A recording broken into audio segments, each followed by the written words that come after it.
नमस्कार दोस्तों, मैं हूं हिमांशु गौड़। सत्ता के लिए रावण और हनुमान साथ हो गए।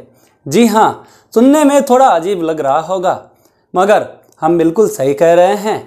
इस वक्त राजस्थान में विधानसभा चुनाव की गहमागहमी चल रही है और इन सबके बीच नागौर, बाड़मेर, जोधपुर, बीकानेर, सीकर सहित अन्य जिलों में काफी प्रभाव रखने वाली राष्ट्रीय लोकतांत्रिक पार्टी यानी आरएलपी सुप्रीमो हनुमान बेनीवाल ने जयपुर में चंद्रशेखर आजाद रावण की party Azad Samaj party ASP के साथ गठबंधन कर लिया है।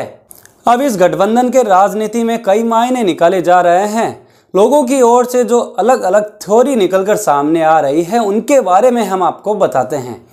दोस्तों, आगे बढ़ने से पहले एक जरूरी बात, अगर आप नए हो तो हमारे चैनल को सब्सक्राइब, लाइक और शेयर करें। फेसबुक पर हो तो पेज को फॉलो, लाइक और ज़्यादा से ज़्यादा शेयर करें। अब बढ़ते हैं खबर की तरफ। लोगों की पहली थ्योरी यह निकलकर सामने आ रही है कि इस गठबंधन से आरएलपी को फायदा होगा, क्योंकि चंद्रशेखर पिछले कुछ समय में दलित समाज के युवाओं के लिए एक आइकन बनकर सामने आए हैं और चंद्रशेखर के समर्थन के बाद काफ़ी हद तक आरएलपी SC/ST वोट बैंक में भी सेंधमारी करने में कामयाब हो सकती है। वहीं दूसरी तरफ हनुमान बेनीवाल जैसे किसान नेता का साथ पाकर चंद्रशेखर रावण भी राजस्थान में खुद की और अपनी बनाई नई पार्टी की पकड़ मजबूत करना चाह रहे हैं। कुल मिलाकर इस गठबंधन से इन दोनों ही छोटी पार्टियों को फायदा मिलेगा। दूसरी थ्योरी यह सामने आ रही है कि आरएलपी और एएसपी के बीच हुए गठबंधन का रालोपा के बाद दूसरा बड़ा फायदा बीजेपी को मिल सकता है, क्योंकि SC/ST को कांग्रेस का कोर वोटर समझा जाता है, मगर चंद्रशेखर के प्रभाव की वजह से प्रत्येक सीट पर अगर कुछ हजार वोट ही आरएलपी को मिले तो वो नुकसान सीधा कांग्रेस को ही होने के कयास हैं। ऐसे में कई टक्कर वाली सीटों पर 1500 वोटों का कम ज्यादा होना किसी भी बड़ी राजनीतिक पार्टी की हार या जीत का कारण बन सकता है, और यह बात जरूर कांग्रेस के जहन में भी होगी। अब देखने वाली बात होगी कि क्या कांग्रेस इस गठबंधन को गंभीरता से लेगी या फिर इस गठबंधन से कांग्रेस बीजेपी को किसी तरह का कोई नुकसान नहीं होगा। वैसे अशोक गहलोत भी ऐसे ही जादूगर नहीं कहे जाते। निश्चित तौर पर वह आरएलपी को लेकर भी कोई प्लान बना ही रहे होंगे।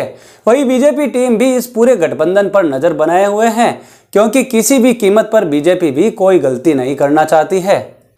तीसरी थ्योरी के अनुसार ऐसा नहीं है कि इस गठबंधन से सिर्फ कांग्रेस को ही नुकसान होगा, भाजपा को भी नुकसान हो सकता है, क्योंकि जहां आजाद समाज पार्टी SC/ST बाहुल्य क्षेत्रों में अपने प्रत्याशी खड़े करेगी, वह हनुमान बेनीवाल के प्रभाव की वजह से बीजेपी या फिर कांग्रेस दोनों को ही नुकसान उठाना पड़ सकता है।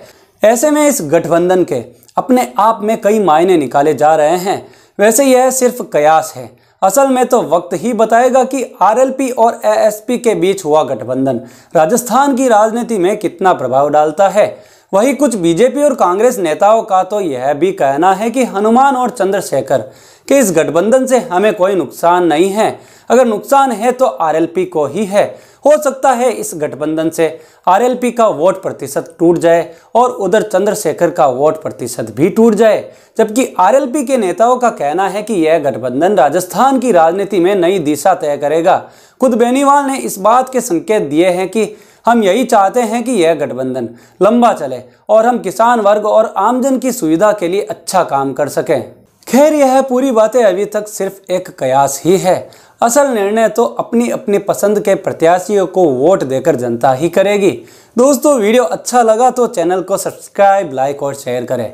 फेसबुक पर हो तो पेज को फॉलो, लाइक और ज़्यादा से ज़्यादा शेयर करें। फिर मिलते हैं अगले वीडियो में। तब तक जय हिंद, जय भारत।